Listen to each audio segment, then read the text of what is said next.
Hari ini, apa yang anda dapat saksikan, para sukarelawan sedang bertungkus lumus dalam menyusun dan membungkus makanan untuk disalurkan kepada masyarakat Palestin yang berada di Gaza.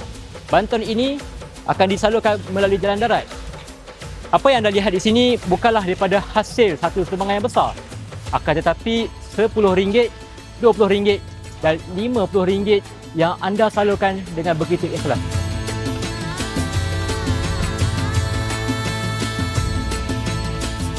Hari ini 5 buah truk dan kami masih memerlukan lagi 5 atau mungkin 10.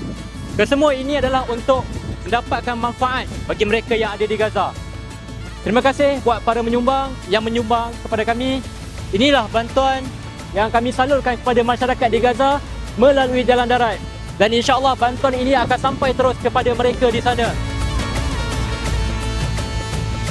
Kita boleh lihat bahawa di sini ada beberapa buah truk yang akan konvoi hari ini ke Gaza.